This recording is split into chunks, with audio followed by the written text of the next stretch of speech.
जय हिंद। आज हम लोग बाबा साहेब भीमराव अम्बेडकर जी को उनके 66वें महापरिनिर्वाण दिवस पर उन्हें नमन कर रहे हैं लोग और उन्हें याद कर रहे हैं लोग। क्योंकि याद रखेंगे, यदि बाबा साहेब भीमराव अम्बेडकर नहीं होते तो हम सबों का गिनती इंसान में नहीं होता। हम सब का हालात हमारे देश में ही एक पशु से भी बदतर था। एक समय ऐसा था जब हमारे देश में हमारे अपने ही लोग हमारे साथ में बहुत भेदभाव करते थे, बहुत ही असमानताएं थी। छोटी जाति के लोग के, मध्यम वर्ग के लोगों को पढ़ने तक का भी अधिकार नहीं था। संजोग से बाबा साहेब भीमराव अम्बेडकर जी के पिता अंग्रेज़ों के ज़माने में पुलिस थे, जिनके चलते इन्हें पढ़ने का ऑफ़र मिल गया। पढ़ने का ऑफ़र तो मिला, लेकिन इनको इनके दोस्तों के साथ में बैठ के पढ़ने नहीं दिया जाता था। इनको साइड में बैठाया जाता था और इनके दोस्त जहाँ पे पानी पीते थे, इनको पानी पीने का भी अधिकार नहीं था। इनको पानी पिलाने के लिए अलग से आदमी आता था छोटी जाति का, जिस दिन वो नहीं आता था, ये पूरे क्लास उस दिन प्यासे रहकर अपना पढ़ाई करते थे। लेकिन इससे भी दयनीय स्थिति हमारे देश में क्या था, जब हमारे अपने ही लोग हमसे इतना भेदभाव करते थे। हमें एक जगह पे पानी नहीं पीने देते थे जहाँ पे बड़े लोग पानी पीते थे। साथ ही महिलाओं के साथ में इतना शोषण होता था जिसका हम लोग कल्पना भी नहीं कर सकते हैं। त्रावणकोर में, केरल के त्रावणकोर में महिलाओं को अपना स्तन ढकने का भी अधिकार नहीं था। वहीं देखेंगे, जब महाराष्ट्र में जब मराठाओं के बाद पेशवा का शासन चल रहा था, तो हम लोगों को यहाँ देखेंगे अधिकार नहीं था ऐसे रहने के लिए। अपने गर्दन में घाड़ा लटका कर रखना पड़ता था ताकि हमारा थूक ज़मीन पर न छुए। झाड़ू बांधना पड़ता था पीछे, चूँकि हमारा पद चिन्ह ज़मीन पर ना रहे। और बहुत ऐसे चीज़ हमको करना पड़ता था जिसको सुनकर आज हमारा रुआ खड़ा हो जाता है। ठीक है, इतने सारे विडम्बना थे और उसके लिए बाबा साहब भीमराव अम्बेडकर इतना कठिन से पढ़ लिख लिए हैं और अमेरिका ब्रिटेन में जाके अपना लोहा मनवा दिए। तो वो चाहते तो अमेरिका ब्रिटेन जैसे देशों में अपना जीवन सुखमय बिता सकते थे, लेकिन पुनः भारत आए और हमारे आपके समानता के लिए, देश के लिए इन सारे कुरीतियों से, आडंबरों से लड़े और हमको आपको समान अधिकार दिलवाए।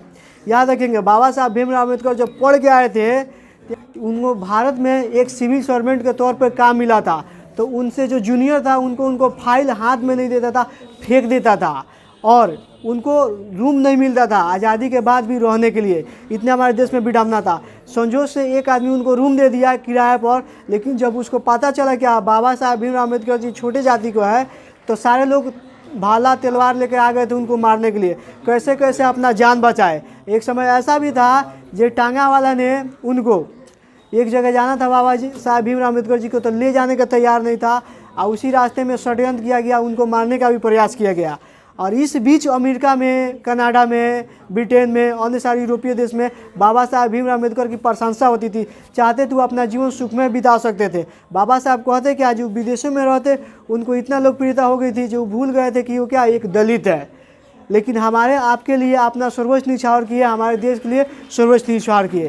तो इसलिए वैसे महान विभूति को हमें याद करना चाहिए, जिनके बदौलत आज हमारी और आपकी गिनती इंसानों में होती है। यदि हमारा ये प्रयास अच्छा लगा तो आप सारे लोग बाबा साहब भीमराव अम्बेडकर को याद करेंगे। क्योंकि देखेंगे, खासकर महिलाओं लोग के लिए जितना बाबा साहब भीमराव अम्बेडकर की हैं, बड़ी जाति में महिलाओं लोग को भी अधिकार नहीं था पढ़ने लिखने के लिए।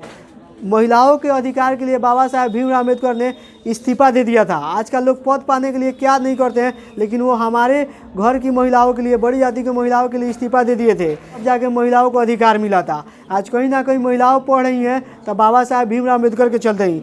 आज 8 घंटा जो ड्यूटी करते हैं सारे लोग, उसके लिए भी कौन भागीदारी है? हमारे भीमराव अम्बेडकर जी के दिन है, उतना मेहनत किए थे, आवाज़ उठाए थे, आज आप लोग 8 घंटा सरकारी नौकरी में सेवा करते हैं। नहीं तो पहले बहुत अधिक समय तक ड्यूटी कराया जाता था। इसलिए बाबा साहब भीमराव अम्बेडकर का हम जितना गुणगान करेंगे उतना कम है। पहले होता क्या था, बड़े बड़े लोग छोटी छोटी बच्चियों से शादी कर लेते थे, 10 साल 12 साल के, उनका शारीरिक शोषण करते थे। हमारे देश में इतने प्रथाएं थी, सती प्रथा थी। कोई पुरुष मर जाता था तो उनको महिला को चिता पर बैठा दिया जाता था। जब वो जलती थी तो मार लाठी करके उनको जला दिया जाता था। इतना विडम्बना था। उन सारे विडम्बना को हमारे और के लिए, हमारे और आपके समानता के लिए बाबा साहब भीमराव अम्बेडकर एक मसीहा की तरह उभरे, जिसके चलते आज हम लोग सारे भारतीय एक साथ एक बंधन में पिरोए हैं, चाहे वो किसी जाति धर्म से हो। उनका दिया हुआ संविधान ही है जो आज हमारा भारत क्या है, इतना आगे है। सारे जाति धर्मों के लोग, विभिन्न विभिन्न लोगों को एक तरफ जोड़ा है। इसलिए उस महान विभूति को हमें नमन करना चाहिए। कितने लोग कहते हैं क्या बाबा साहेब भीमराव अम्बेडकर संविधान में उतना नहीं किए, फिर भी उनका नाम रहता संविधान के नीचे था। आप जान लीजिए संविधान के प्रारूप समिति में 7 मेंबर थे। धीरे धीरे कोई किसी कारण से सारा आदमी प्रारूप समिति से हट गए, लेकिन बाबा साहेब भीमराव अम्बेडकर का स्वास्थ्य खराब होने के बावजूद भी वह हमारे संविधान को जब तक तैयार नहीं किए तब तक चैन का सांस भी नहीं लिए थे। इतने महान थे हमारे बाबा साहेब भीमराव अम्बेडकर। तब मैं आज के युवा पीढ़ियों से ये हाथ जोड़कर रिक्वेस्ट करूँगा कि आप सबको जो पढ़ने का अधिकार मिला यूँ ही नहीं मिला है, खासकर लड़कियों से, जो बड़ी जाति के भी लड़कियां हैं, आपको तो पढ़ने का भी अधिकार नहीं था। इतना शोषण होता था, बड़े बड़े लोग शादी कर लेते थे छोटे छोटे बच्चियों से। आप सभी को अधिकार के लिए बाबा साहेब भीमराव अम्बेडकर, ज्योतिबा फुले जैसे महान व्यक्तियों ने अपना सर्वस्व जीवन समानता और मानवता पर निछावर कर दिया। ज्योतिबा फुले जी जो कि अपना सर्वस्व जीवन महिलाओं के समानता और शिक्षा पर निछावर किया था, जो बाबा साहेब भीमराव अम्बेडकर के प्रेरणा है, हमारे भी प्रेरणा है, आप सबकी प्रेरणा है। तो निश्चित ही वैसे महान विभूतियों को हम सबको नमन करना चाहिए। मैं आपसे अनुरोध करूंगा कि आप सब कमेंट में एक बार जरूर लिखेंगे बाबा साहेब भीमराव अम्बेडकर अमर रहे। जय हिंद।